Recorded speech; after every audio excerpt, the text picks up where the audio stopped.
Chynnych Topsy agus Tim rí Stevie ag get in na scoile.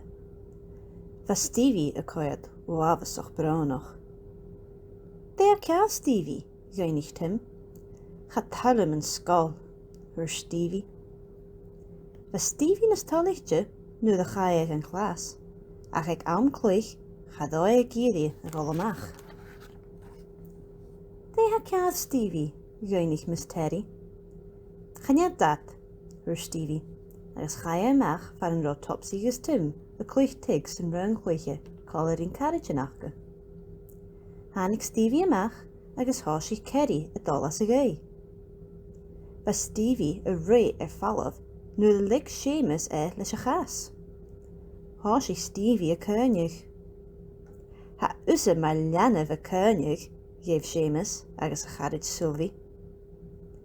Bha cuidtin chláin a garach gin cuideach, agus chará fisig Topsy agus Tim dé dhéanach iad.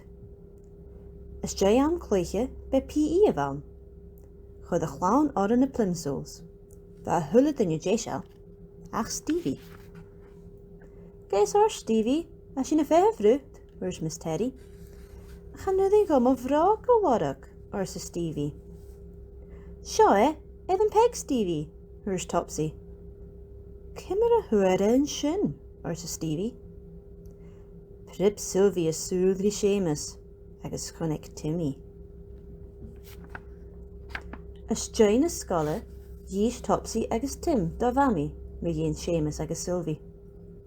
Had Seamus mí bhogad rí Stevie, thuair Topsy, agus bí Sylvie a dhéanamh an nán rud, ar sa Tim.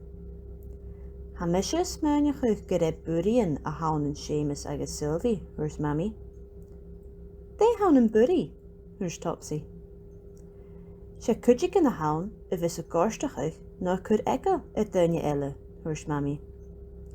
Bí a chur eagal a thula duine íse ga inamhach. Ba ag lé gastal gaibh se íse go, agus beáadhúd íse ga Miss Terry cuideach. Ach, nach bhí gíse scialfach gona ha sin, thuair Topsy. Sin a hána burraidhean na smáineach ar sa Mammy. Sin mar a dheabh a fallamh le bhí a gáisteach a gcóineála. Nuair a bheith Stevie a crocha go cháta in náhlas an scáil, roigh Seamus isteach agus thuiligh bacchas Stevie tar náir. Glach ge Sylvie, ghéh é. Chanam leat sa há sin, ghéh Topsy. Thar a rás do Stevie thuair Tim. Rug Sylvie a bhacha agus thuiligh a rás go Seamus Thuit an bagga an láir agus thuit a thula cála machas. Ba thula duine garach gin, ach a bhain Topsy, Tim agus Stevie. Dé ha dul a röstan seo, ghainich Miss Terry. Rain Seamus thuair Topsy, ha an cáni a dhéanamh rud an scráil rí Stevie. Se burraidh a tháin, thuair Tim. Clán ha sin go leor.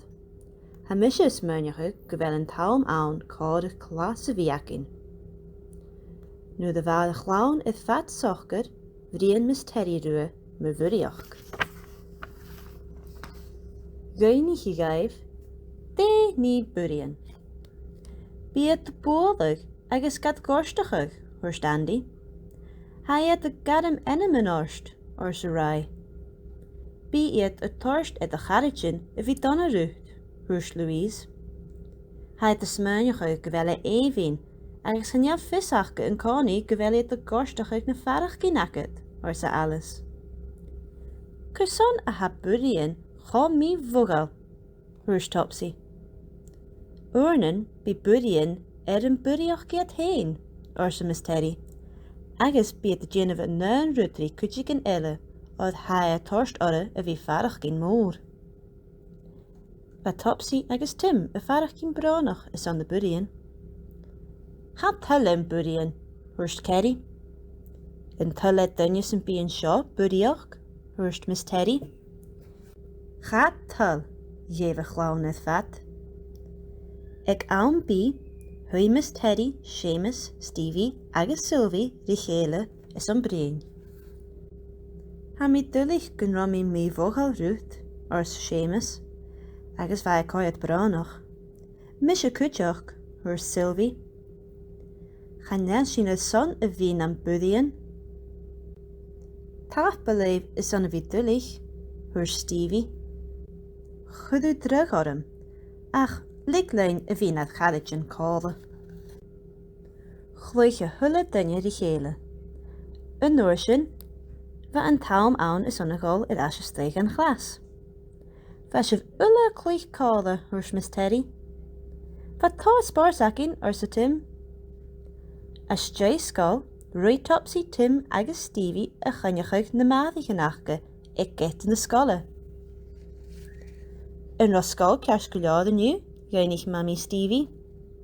Bha, ar sa Stevie, harrad ag an acam rí éise gút.